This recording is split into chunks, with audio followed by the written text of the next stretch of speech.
Hey there, Detroit sports fanatics, and welcome to episode 41 of Taylor's Detroit Sports on Spreaker.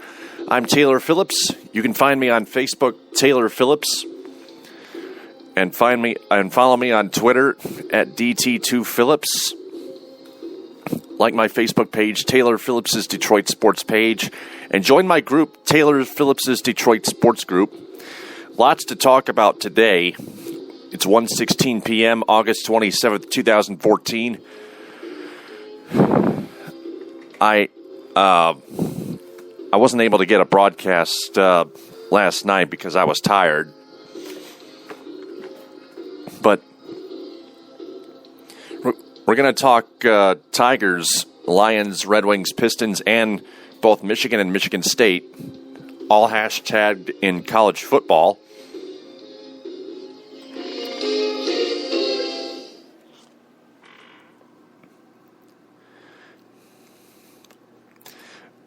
First off, the Tigers beat the Yankees in the first of a three-game series at Comerica Park with Derek Jeter's last return to Michigan, 5-2.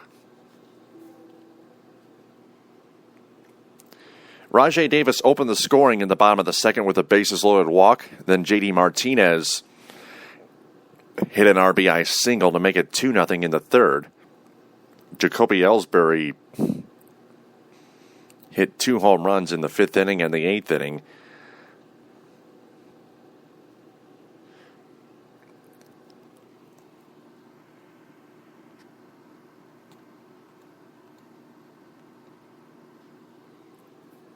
But then Nick Castellanos hit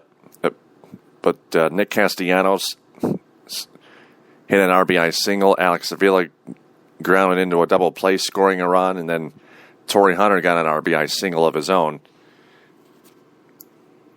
And Joe Nathan, G.I. Joe Nathan, still from the past. Despite blowing 6 saves this season, I still call him G.I. Joe. Made an easy 1-2-3 save in the ninth inning. His 28th out of 34 opportunities. And Rick Porcello pitched 8 strong innings, despite giving up 2 home runs to Jacoby Ellsbury, in which the Tigers could have played the overshift on him. Because Ellsbury has had Porcello's number as of late.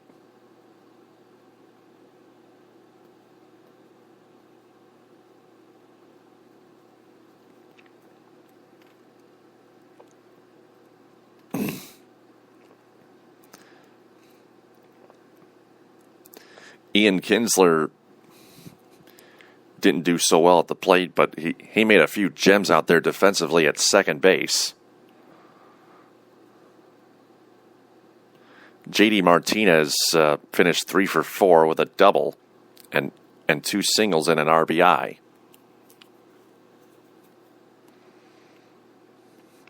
And Miguel Cabrera returned to the lineup, but was limping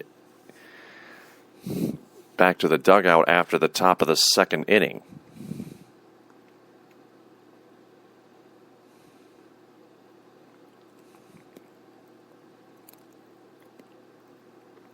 And surprising news here, Mario Impembo was not calling last night's game due to a throat ailment, so Matt Shepard filled in as a replacement, and he did superb. I like Matt Shepard. Very intelligent. He sounds very energetic.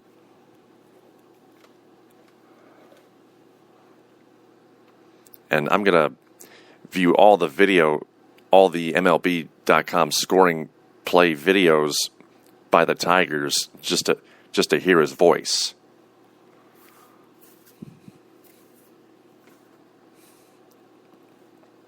Tigers public address announcer Bob Vergils was off last night due to a prior commitment, but he's expected back Wednesday. Eric Friney, the public address announcer for the Red Wings and Toledo Mud Hens, filled in for him.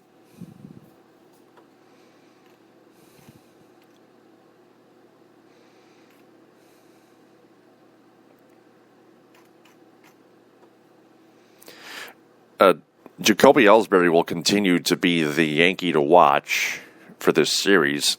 He hit 2 dingers, both off Porcello, but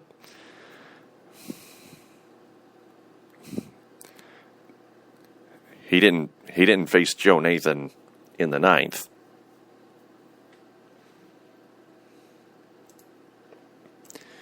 Got some tragic news to share with you. Anibal Sanchez suffered a setback with his pectoral muscle strain, and now it's unclear when he'll return again or whether he'll be out for the season.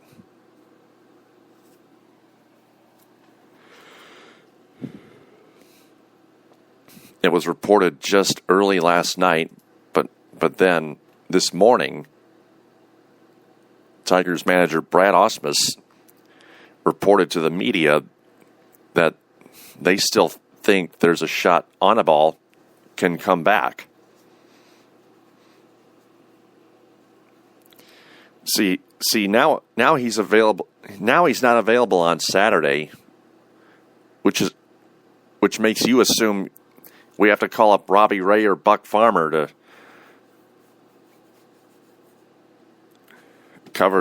cover game 2 of the doubleheader in Chicago. Wrong. They both were hammered by the Minnesota Twins in the first 2 games of the 4-game set totally. And they were both sent down. They can't be called up. They both can't be called up. The Tigers have another option. Claim Bartolo Colon off waivers. See, Anibal Sanchez is too injury prone.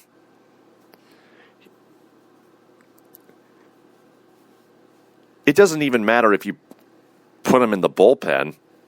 That would be a great idea. But if Sanchez is going to continue to injure himself constantly, then he should realize that it's too tough on him, and that he should leave. He should retire. He should retire from baseball.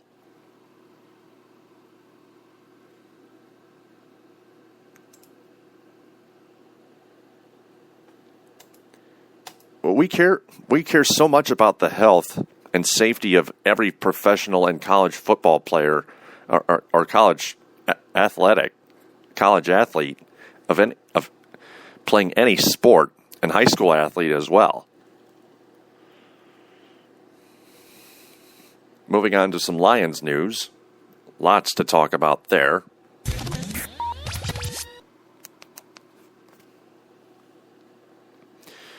Earlier yesterday, the Lions trimmed their roster to 75. Had started having rights to 7 tight ends after claiming two more off waivers. They claimed Michael Agnew from the Dolphins and Emil Iguanagu from the Philadelphia Eagles. And then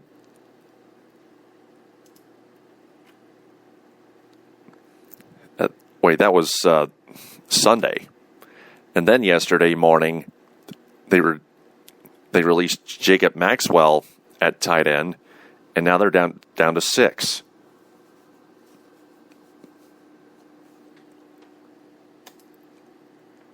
They are also looking to bolster the secondary defense.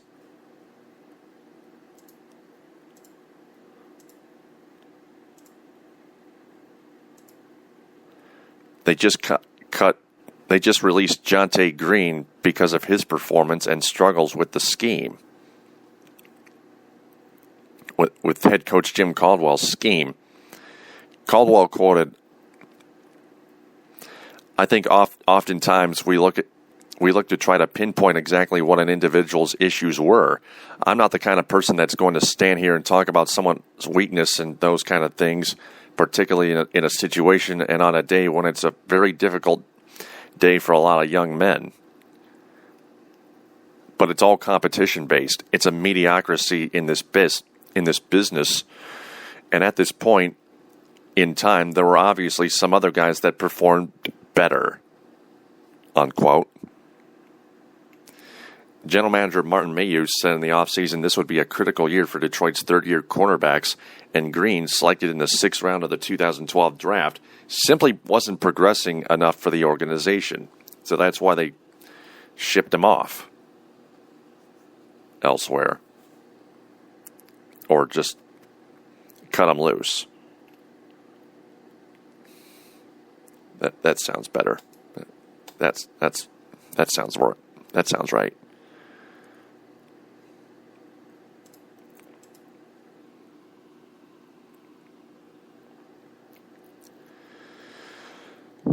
The Lions are also in another situation in the quarterbacks department.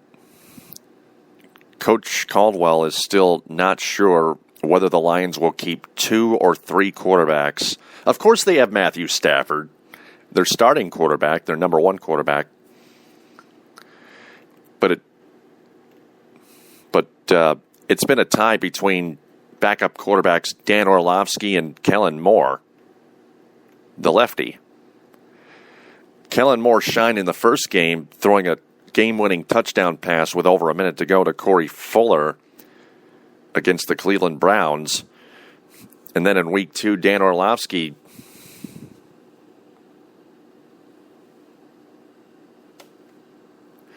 did a bit of nifty work under center in Oakland in preseason game 2.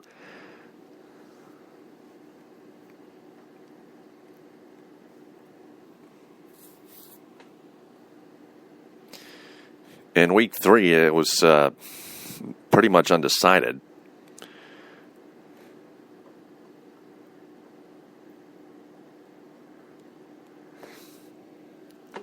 Kellen Moore threw a game-winning touchdown in a... oh, wait. That's against Cleveland, so I'd already mentioned that. Kellen Moore is reportedly by Jillian Van Straat to be the obvious guy on the chopping block because Dan Orlovsky is already on the depth chart. Oh, wait. They're all on the depth chart.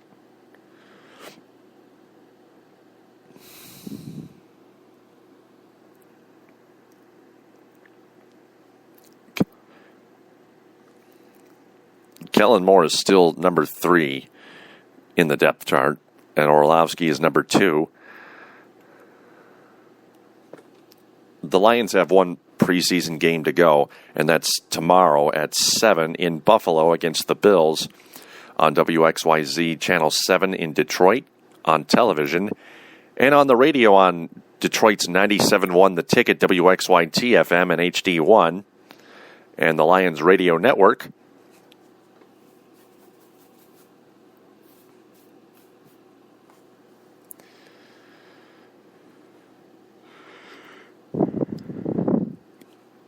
The Lions open their season September 8th on ESPN Monday Night Football at 7 at Ford Field against the New York Giants. Lions will have a week off in between preseason and opening week. As always, as every NFL team has.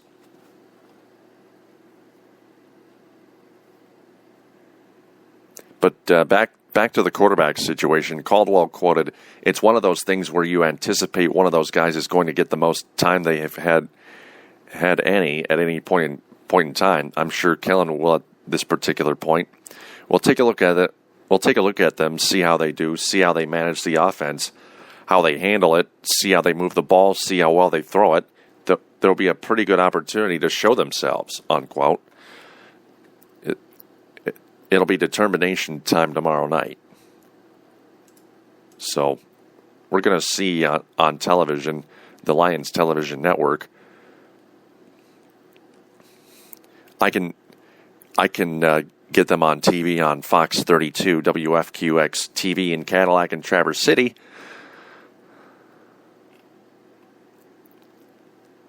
The secondary situation, I return to that. DeJon Gomes, their safety, was placed on injured reserve with a bad shoulder. And they're also without rookie linebacker Kyle Van Noy.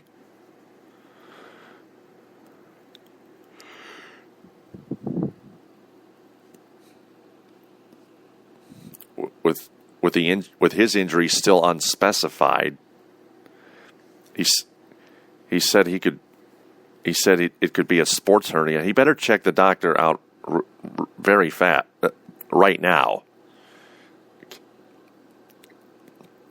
Kyle Van Noy just can't afford to wait. Jason LaCanfora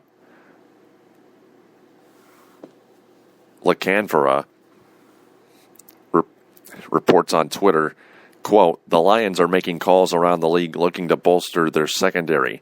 The Cleveland Browns are gauging interest in their defensive line."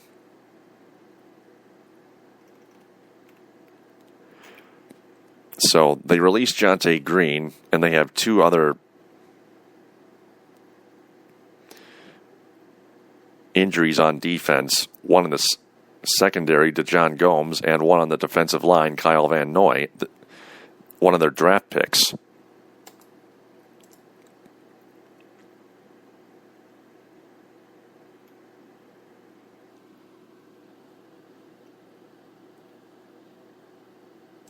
So we got the tight ends and quarterback situations and secondary defense out of the way, except Matthew Stafford at quarterback. Still no decision yet on whether he'll play tomorrow night in Buffalo, according to head coach Jim Caldwell.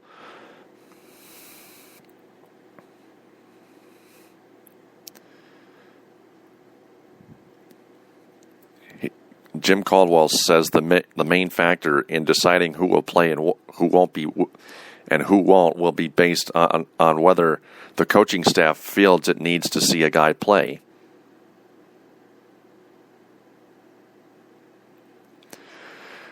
Thus far this preseason, Stafford has gone 21 of 30 for 204 yards, 2 touchdowns, and 1 interception. That's not bad at all.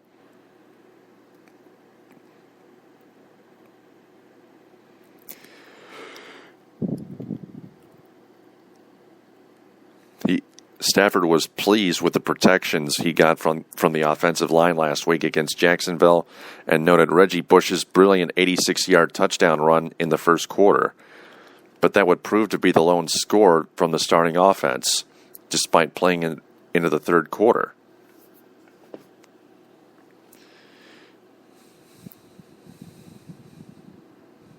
Stafford completed only one of his first 5 passes against Jacksonville. Two others were incomplete. One of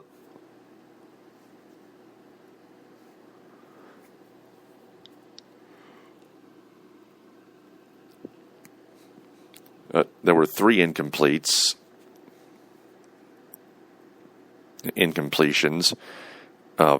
Two of them were a nearly interception.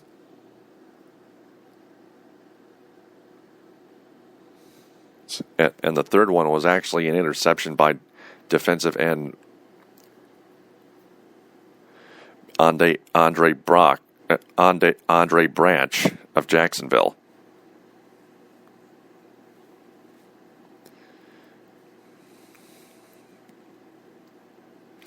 The Lions, after Thursday, will cut their roster to 53 players.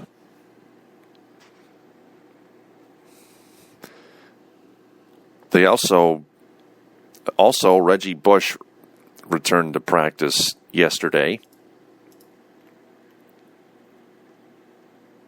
after sitting out Monday's practice. Jim Caldwell said he was just sitting and resting. So there apparently was no injury. Safety Don Carey, however, was nursing a right hamstring injury that he suffered in last week's. It suffered at home against Jacksonville last Friday.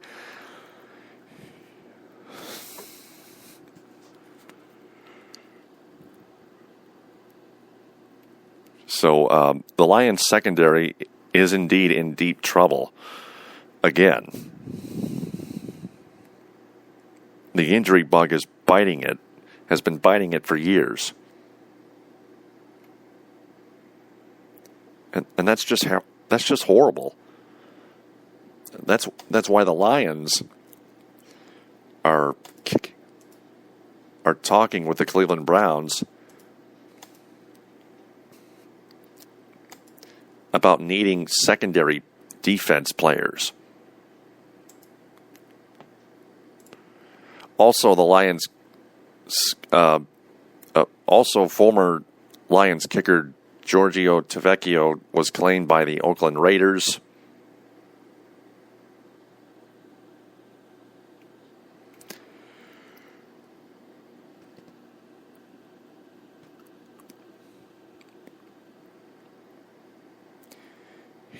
He hit a 25-yard field goal against the Raiders in Oakland.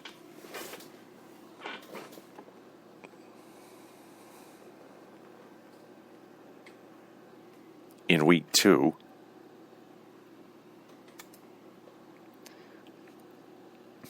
And one more issue that Caldwell is working on is he's taking a different approach than Jim Schwartz did to Ndamukong Suh's aggression.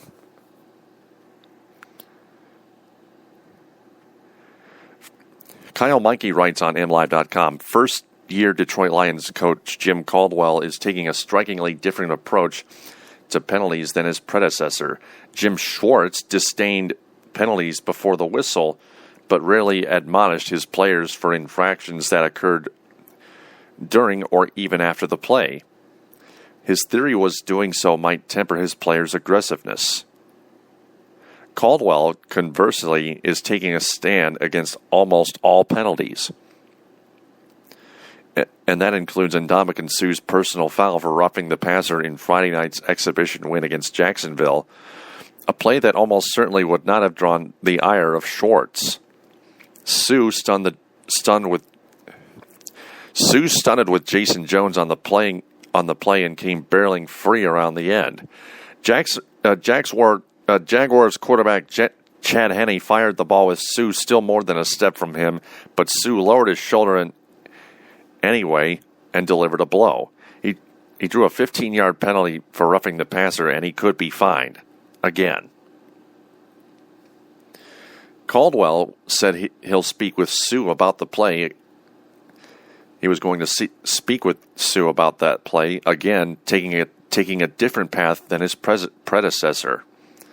He quoted, "I'll tell him we don't cut any corners, we don't pull any punches, we talk about the issue.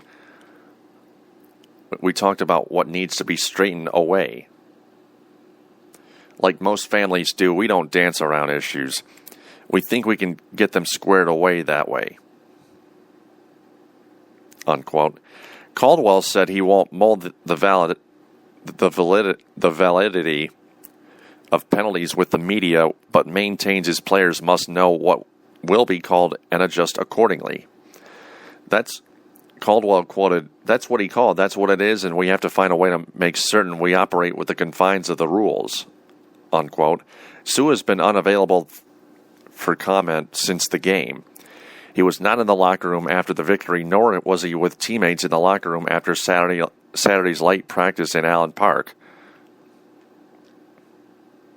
although Caldwell is displeased with Sue's personal foul, he's pleased about the way he's playing. Caldwell quoted, we've looked at him and seen him for years, know exactly what he's capable of, and that hasn't changed. He's a powerful guy that certainly loves to play the game with great passion, takes great care of his body. Just really a guy that you better put more than one person on him, or otherwise you're going to have some problems at some point in time during the operation of your offense. And I can see that he's probably in the best shape that he's ever been in. He's probably more powerful than he's ever been. And I can see him having a really great year.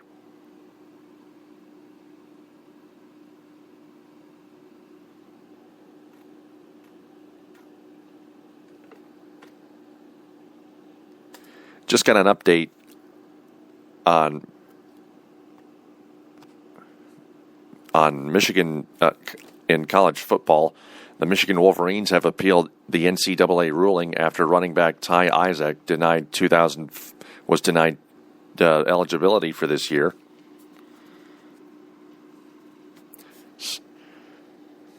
And we'll get to college football a little later on. On to some Red Wings news. A little bit of it, that is. Red Wings and Pistons combined. We have an outlook scope on defenseman Brendan Smith. He's 25 years old, 6'2", 198. 6'2", 198. He played...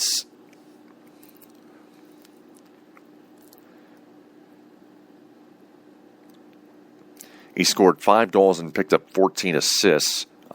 That equals 19 points. -2 rating, 68 penalty minutes. Ouch.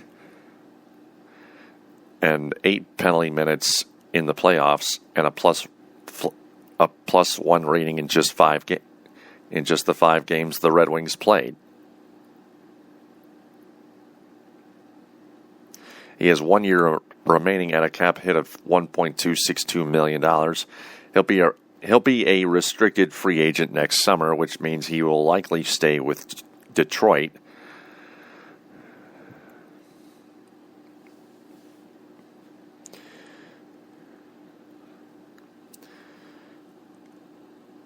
He averaged a team low 58 seconds per game of ice time per game on special teams. 48 seconds on the penalty kill and 10 more on the power play. He was ranked second on the team in giveaways with 49. That most of them were costly. His -31 takeaway to giveaway ratio, ranked last on the team. Had 2 fighting majors and missed 6 games with a shoulder injury from November 4th to the 16th.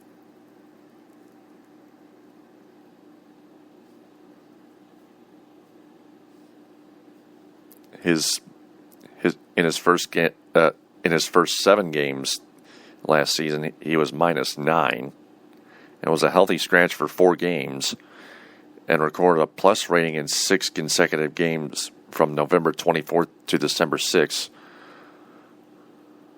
His only power play goal came on March 22nd at Minnesota against the Wild.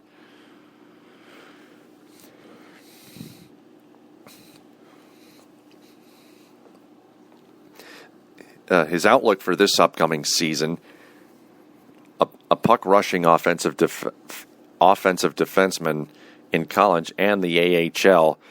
Smith's transition to a more stay-at-home style in the NHL has been bumpy. He's experienced puck management issues and made his share of mistakes, not unlike many young defensemen, but he's still inexperienced and should improve over time. He's a tremendous skater and has offensive potential. He might be able to help the power play, but he probably won't get that opportunity because the team wants him to focus on improving defensively. He is not particularly physical, but sometimes plays with an edge. After a rough start last season, he settled down a bit in the second half, being paired with Nicholas Kronwall during Jonathan Erickson's absence due to injuries helped Smith. Erickson likely will be reunited with Cronwall, putting Smith back on the third pairing with Jakob Kindl, who was wanted by fans to be on the trading block. Jakob Kindl. Key question, should the Red Wings expand Smith's role by using him on the power play?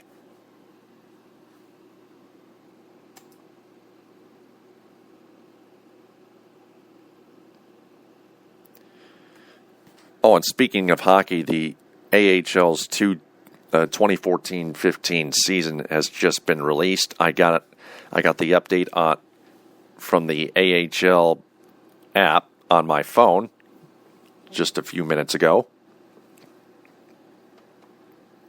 Speaking of the Red Wings, 71 of their Red Wings games will be televised on Fox Sports Detroit, and the other 11 will be televised on NBC and NBC Sports Network combined.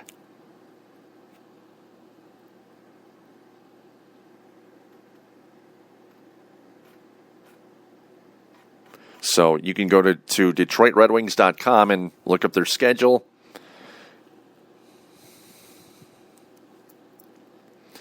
And speaking of televising games, Fox Sports Detroit is televising 80 Detroit Pistons regular season games.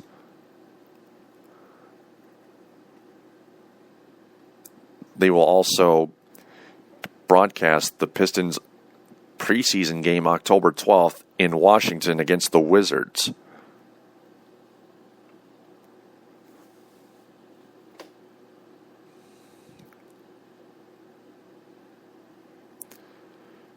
Ken Daniels and Mickey Redmond will call the Red Wings games on Fox Sports Detroit, and George Blaha and Greg Kelser will be on Fox Sports Detroit to call the Pistons games.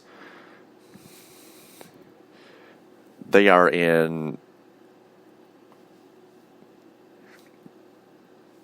apparently in their ninth season. George Blaha and Greg Kelser are in their ninth season together on Fox Sports Detroit. I always wanted George Blaha to call games on Fox Sports Detroit.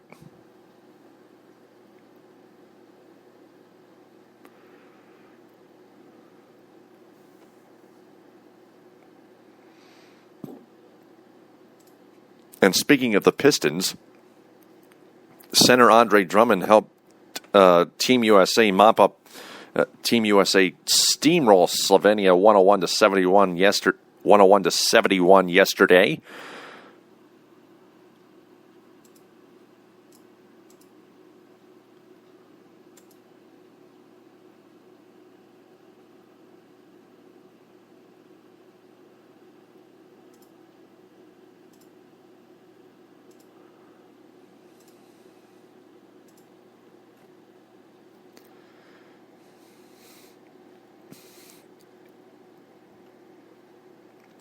And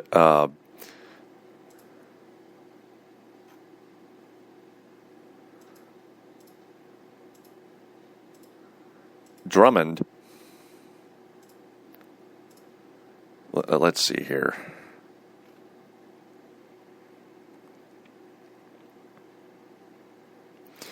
Drummond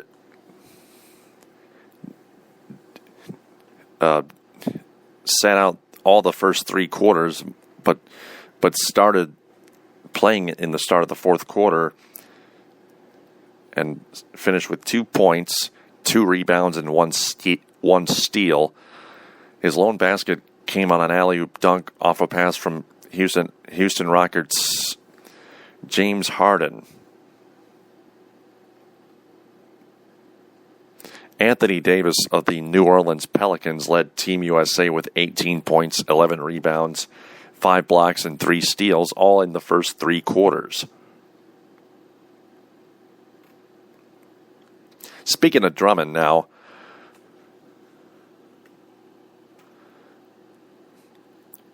ESPN.com says Drummond will be the the NBA's top center this season. Brendan Savage on MLive.com writes, ESPN.com's Bradford Doolittle ranked the top centers in the NBA heading into the upcoming season, and Drummond came out atop the list, followed by DeMarcus Cousins of the Sacramento Kings, Dwight Howard of the Houston Rockets, and Joakim Noah of the Chicago Bulls, and Pistons teammate Greg Monroe.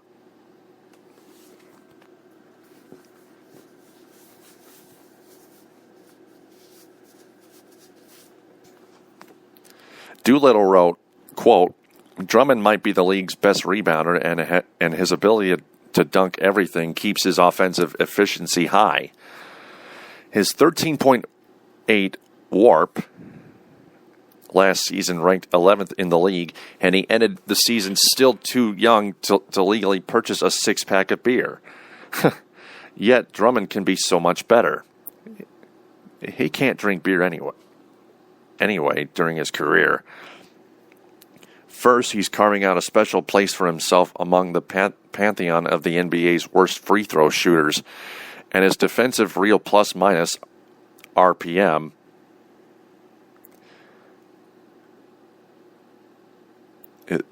WARP stands for wins above replacement player. That is percentage. That's a percentage.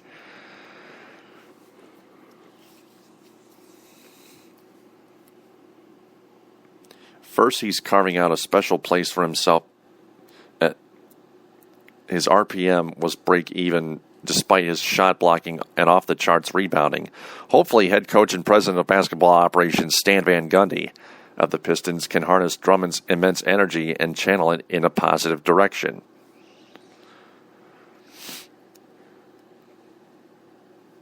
Drummond is the only representative on the United States team that will begin World Cup play this weekend in Spain.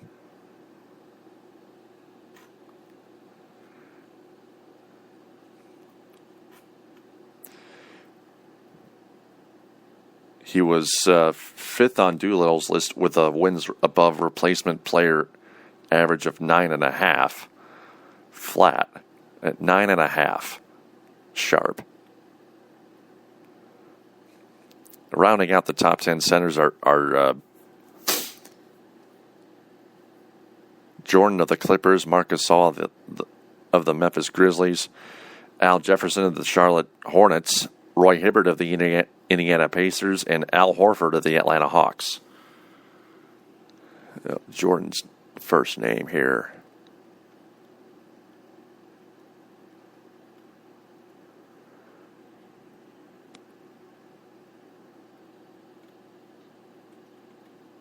It's not, DeAndre Jordan. DeAndre Jordan, that's it. Yeah, gotcha. Now to some college football news.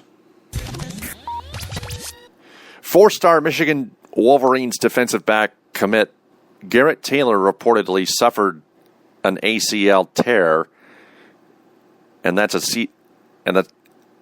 got to be a season-ending surgery. That's got to be a season-ending injury. He will have it repaired tomorrow. That is Thursday. He was ranked 41st overall in prospects for 2015.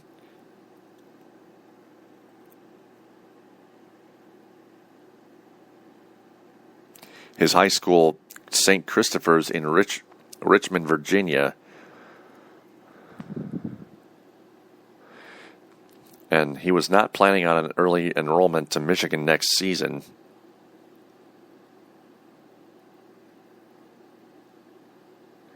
And his goal was to quote, come back stronger than he was before the injury, unquote. He's one of 10 players in the class of 2015 currently committed to Brady Hoke's program, joining 5-star tight end Chris Clark, 4-star wide receiver Brian Cole, 4-star running back Mike Weber, and 4-star linebacker Darren Kirkland. And they're all 4 stars here. safety Tyree Cannell, quarterback Alex Malzone, and offensive tackle Grant Newsom, and 3-star offensive tackle John Runyon Jr. and kicker Andrew David. Michigan State football head coach Mark D'Antonio declares his season opener against the Jacksonville State Gamecocks a statement game. He quoted, "If things don't go right for us, it will not because we have overlooked Jacksonville State."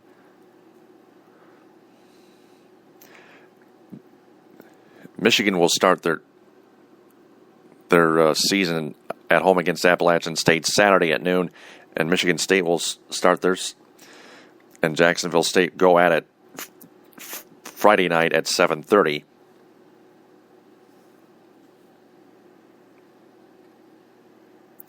Senior Mylon Hicks is listed as a co-starter at the weak side star linebacker position, along with junior Darren Harris.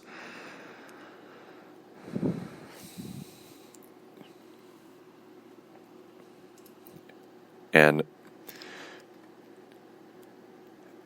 junior wide receiver McGarrett Kings Jr. is available for tomorrow night. He was arrested on April 6th for driving with a blood alcohol content of more than .17, and on July 7th he was sentenced to 13 months of probation and a $750 fine after pleading guilty to the misdemeanor charges. He was suspended for spring football drills and demoted from his starting position to reserve role on the depth chart heading into the season opener against the Gamecocks. He was reinstated for the start of fall drills. And Coach Mark D'Antonio said King had, quote, done all the right things, unquote, to remain compliant within the conditions of his return.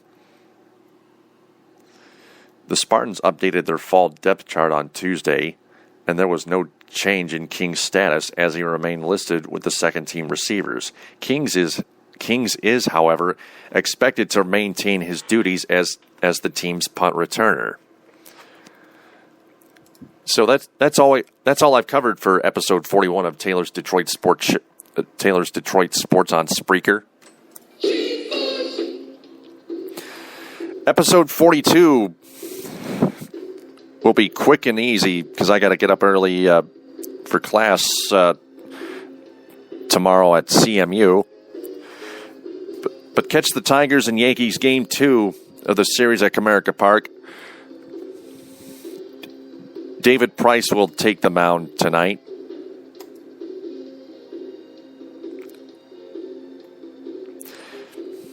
Game time 7:08. That'll be on Fox Sports Detroit and on 97.1 The Ticket in Detroit and the Detroit Tigers Radio Network, along all of its affiliates. So you can find me on Facebook, Taylor Phillips. Like my Facebook page, Taylor Phillips' Detroit Sports page. Join my Facebook group, Taylor Phillips' Detroit Sports Group. Follow me on Twitter at DT2Phillips. TTFN, ta-ta for now.